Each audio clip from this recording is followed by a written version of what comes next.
welcome. We are starting this video off first thing in the morning with making my sourdough and English muffins so that they have all day to ferment and rise. If you're new here, my name is Nissa and I make videos about motherhood and homemaking. And today's video is all of our family staples that I make every single week. I normally like to make these on Sundays and they are loved by my 3 children, which is a win. I did feed my starter the night before. It is still super bubbly. It's not at its peak, but I, over time, have not become so particular about that because it is a 4-year-old starter and very mature and active. For this sourdough recipe, I do 50 grams of starter, 350 grams of water, and I like to mix that first. And then I will add in 500 grams of flour and 10 grams of salt. I have been making sourdough for close to 2 years now, which is crazy to think about. But I have learned that it actually is a very flexible process to do. My dough typically will take about like 8 to 12 hours on the counter to ferment. And I try to shoot for doing 3 stretch and folds, but sometimes I only get 2 in. And I will do a bulk proof in the fridge overnight. So you're not going to see me bake this dough because I'm only doing the filming in one day. I ended up baking it the following morning. In the last month and a half or so, I started baking with einkorn flour because it has a much lower gluten content in it and it is supposed to be much healthier for you. However, I have realized that it is a very difficult dough to work with. So I have just been making English muffins with it for now because I've noticed that if I add milk and honey to the flour, that it is not as sticky and it rises and holds a shape better. So once I practice with it a little bit more, then I will probably go back to trying to make actual sourdough loaves with it. With this English muffin recipe, I was able to get it all done in one day because the other thing about acorn flour is that it doesn't take as long to make because it has a much shorter fermentation time, which is like the rise time. It only needs about 4 to 6 hours, which is really nice. It's like baking with normal yeast bread. So for this recipe, I ended up using all of my leftover einkorn flour that I had on hand. So I topped off the last like 30 grams or so of flour with just the normal white flour that I had.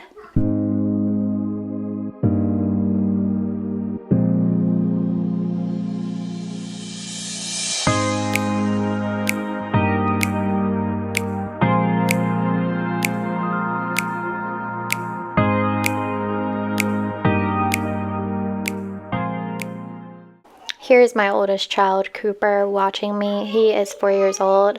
We are going to speech therapy today, so that's why I'm trying to get this dough started while my kids are still around in the morning because it'll have a couple of hours to rise, and then when I get back to the house in the afternoon, I can start baking the rest of the things that I have planned. I am now home and in my neighbor's yard picking some rosemary to make chicken broth. I originally was going to make bone broth in this video, however, I forgot to take my bones out of my freezer. So I keep this bag full of my veggie scraps in my freezer for when I want to make broth. I just dump it into the pot.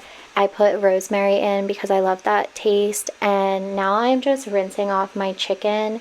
I have seen a few videos circling around about how sometimes chicken is soaked in bleach, so I have recently gotten into the habit of rinsing my chicken because I do not want to be consuming bleach. It is a shame that we don't have like heirloom chickens around us and that I have to get them from the store, but you know what, it is what it is. I'm very grateful.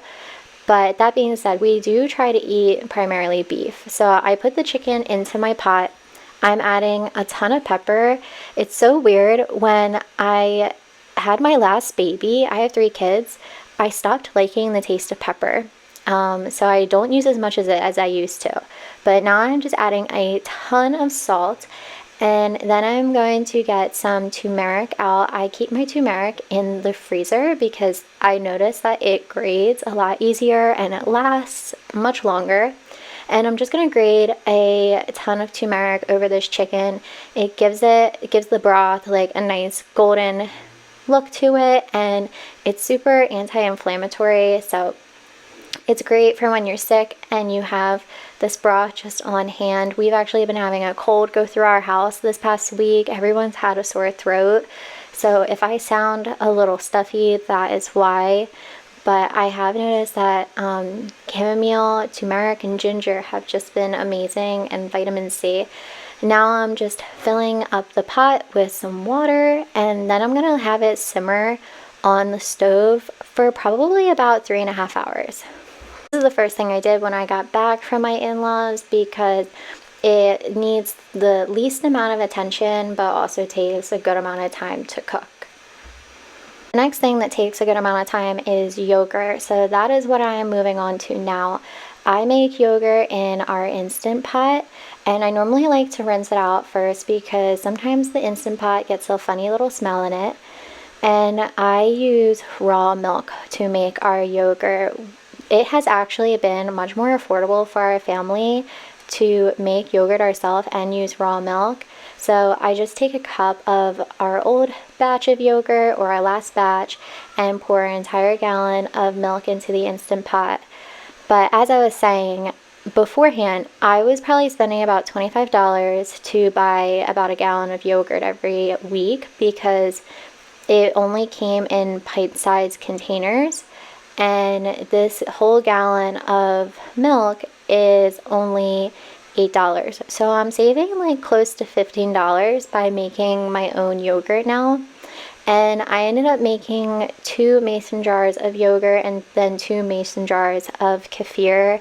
My husband and I really like kefir. It's super gut friendly and it is just a quick thing to grab and like quickly drink, especially when you have kids.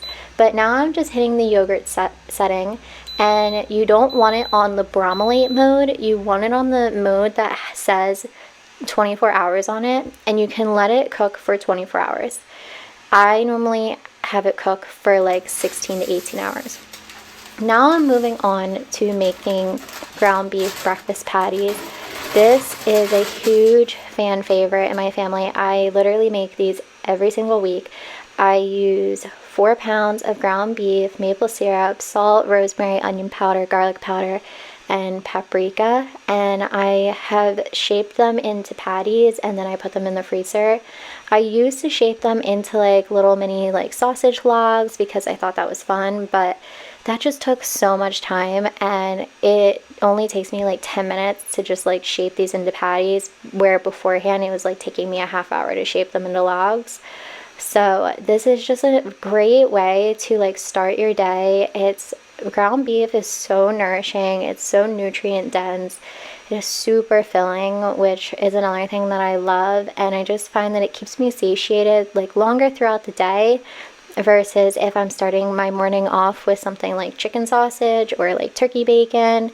So yeah, I love ground beef, and it's so versatile too. We buy a quarter of a cow. Our next cow, actually, we're gonna get a half of a cow. So I'm super excited for that. But I am not the type of person to use measurements, so I am so sorry for that. I just am an eyeball girly, and I did come up with this recipe on my own, just with like spices and flavors that we personally enjoy. So you can totally do the same thing and add some maple syrup if you want to make it sweeter. I know some people like more of a country style sausage, and you can add like a ton of herbs to it, but this is just how we like it. Now just mixing all the beef up. I wish I had a bigger bowl for this, but I was using my bigger bowls for my sourdough, so I had to use one of my smaller ones. And now I'm just going ahead and flatten these out on some parchment paper. I feel like I normally make about 35-40 patties, and we go through them in about a week and a half, so I am making this very often. Another item I really like to meal prep is potatoes. I will peel them and cut them up and then boil them and then let them cool off, put them in the freezer, and then I just have like pre-cooked potatoes that I can easily fry up with like breakfast or dinner. I can put into casseroles or into soups, stews, and they're just already ready to go. I normally do that every single week, but we actually ended up not going through all of our potatoes from the prior week, so I still have some left over that I can use this week.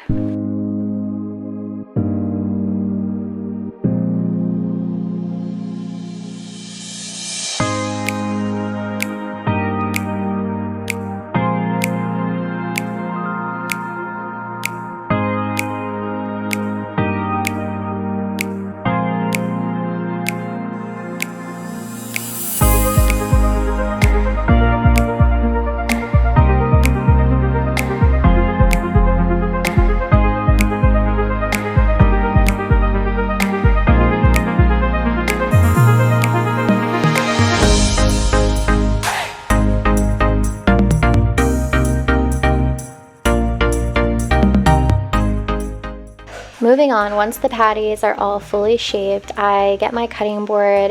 This would be easier on like a stainless steel tray, but I don't have any baking sheets at the moment. I recently got rid of all of them because they were aluminum, so I have asked for Christmas for some stainless steel ones, but I'm just moving them all onto the cutting board to go into the freezer for a couple of hours, and then I can just easily pop them off of the parchment paper and put them into Ziploc baggies.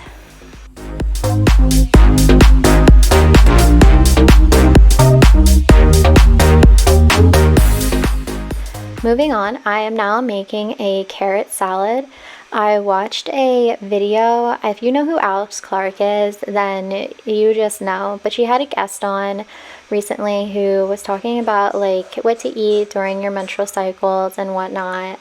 And she said how great it is to eat a carrot salad in your luteal phase. So I'm currently in my luteal phase, so I just thought I'd shred up some carrots and make my own little homemade dressing to put on it and see if I notice a difference or not. So I'm just juicing half of a lemon, using some oregano, oil, apple cider vinegar, and honey. My dad just bought this juicer and I literally had no idea how to use it. Like, I literally think it's a good idea to put it there. I don't know what I was thinking.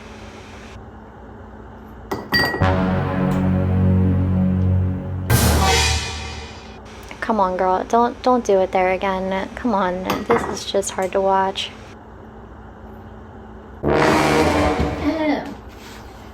Oh, duh. It goes in there.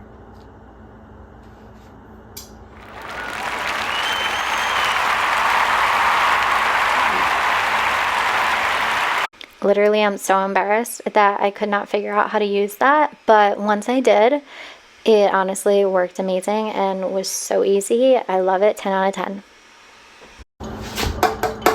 Also using extra virgin olive oil. Sorry if that audio was bad, but yeah, I just said that I'm using some extra virgin olive oil also. I forgot to mention that earlier because I forgot to get it out. But now I'm just drizzling this dressing all over the carrots, and I'm gonna let them sit in my fridge overnight. And when I did try this, I actually thought it did taste pretty good, and I'm eating about a cup of it a day with lunch. Moving back to my English muffins, and now that they have been sitting out and rising all day, the flour is ready to shape into the individual muffin patties. I'm just flouring the surface and flouring the dish that I'm going to place them into. I'm just now slightly adding some tension into the dough, and then I'm cutting it up into 16 pieces, and I'm going to shape them each into a circle and then flatten them out a little bit. I ended up cooking these on my Blackstone. I just find that it's easier to throw them all onto one griddle at a time, or onto a griddle all at once, versus doing like a cast iron frying pan and only being able to fit like 3 or 4 on at a time.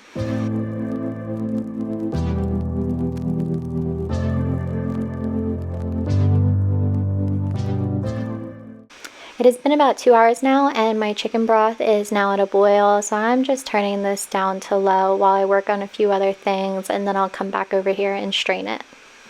I want to let the English muffins have a second rise, so while they are doing that, which will only take about 20 to 30 minutes, I am putting this London broil in a Ziploc bag to marinate. We're going to eat it for lunch on Wednesday. Today is Monday, so it'll have 2 days to marinate and get good flavor.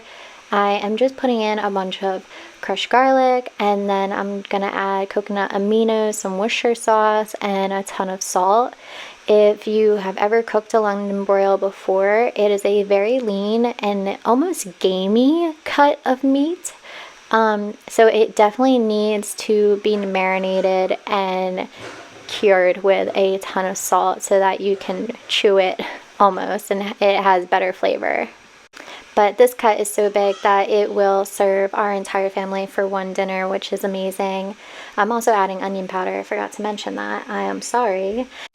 But yes, now I am closing up the bag and I'm just going to massage everything into this. And when I'm ready to cook it, we're just going to do it on the grill.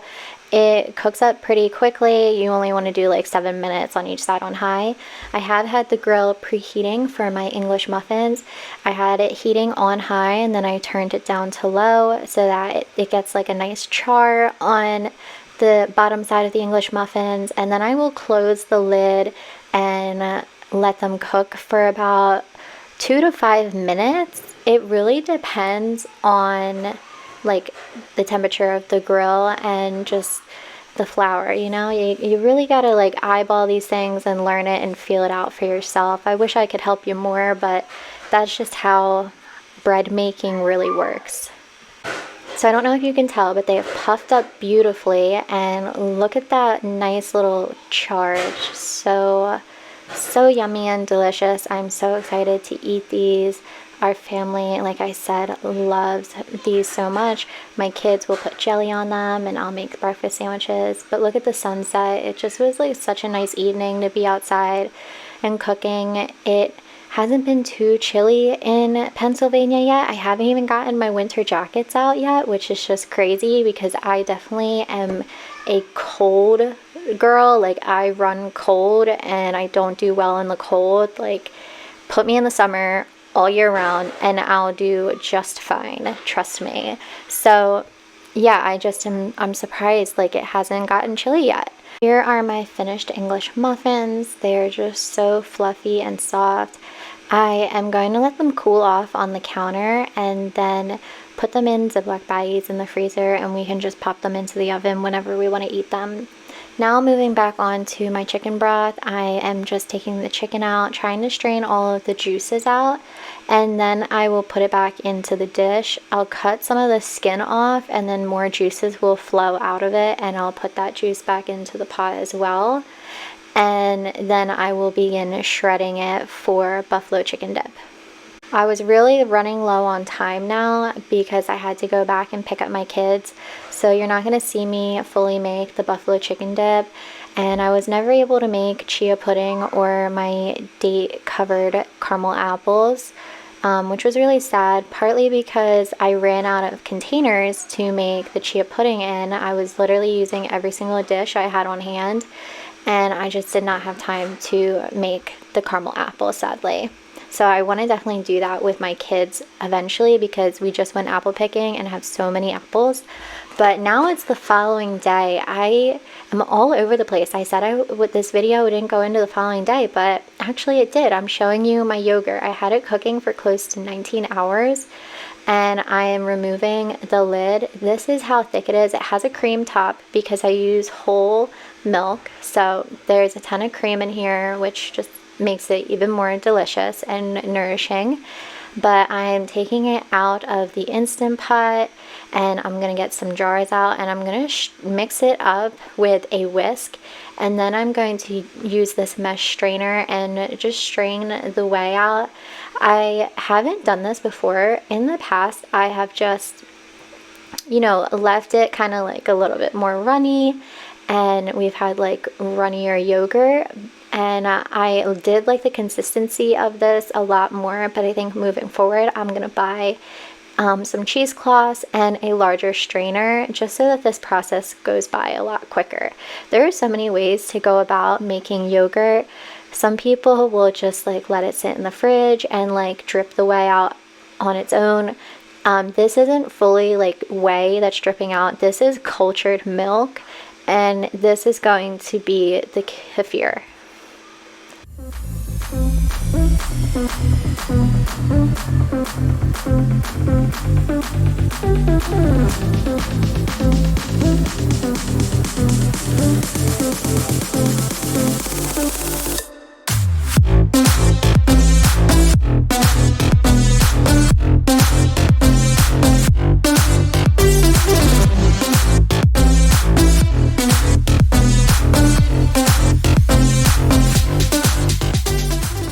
So once I was done, I had 2 jars of yogurt and 2 jars of kefir. This is our last batch of yogurt. I just wanted to show it to you. I ended up having for a snack this afternoon, and I put some homemade granola on it.